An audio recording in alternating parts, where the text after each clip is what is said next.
পঞ্চগড় সদর উপজেলার হারিভাষা ইউনিয়নের দক্ষিণ প্রধানপাড়া সীমান্তে নারী ও শিশুসহ ১০ জন ৩৪ ঘণ্টারও বেশি সময় ধরে শূন্যরেখার ওপারে ভারতের অভ্যন্তরে অবস্থান করছেন।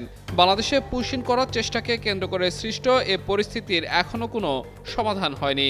খোলা আকাশের নিচে দীর্ঘ সময় তারা মানবেতর জীবনযাপন করছেন। স্থানীয়রা জানিয়েছে ওই ১০ জনের মধ্যে ৫ জন পুরুষ, ২ জন নারী ও ৩ জন শিশু রয়েছেন।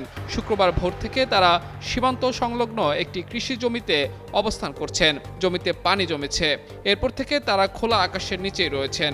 স্থানীয় বাসিন্দারা আরও জানান, শুক্রবার রাতে এলাকায় মুষলধারে বৃষ্টি হয়েছে। বৃষ্টির সময়ও নারী শিশুসহ ওই ব্যক্তিরা একই স্থানে অবস্থান করেন। তাদের জন্য কোনো ধরনের অস্থায়ী আশ্রয়ের ব্যবস্থা ছিল না। দীর্ঘ সময় ধরে অনিশ্চয়তার মধ্যে খোলা মাঠে অবস্থান করায় শিশুদের সবচেয়ে বেশি দুর্ভোগ পোহাতে হচ্ছে। এর আগে ভারতীয় সীমান্তরক্ষী বাহিনী বিএসএফ ওই ১০ জনকে বাংলাদেশে পুশিন করার চেষ্টা করলে বিজিবি তা প্রতিহত করে। বিজিবির বাধার মুখে তারা বাংলাদেশের ভূখণ্ডে প্রবেশ করতে পারেনি। বর্তমানে তারা শূন্যরেখার ওপারে ভারতের অভ্যন্তরেই অবস্থান করছেন।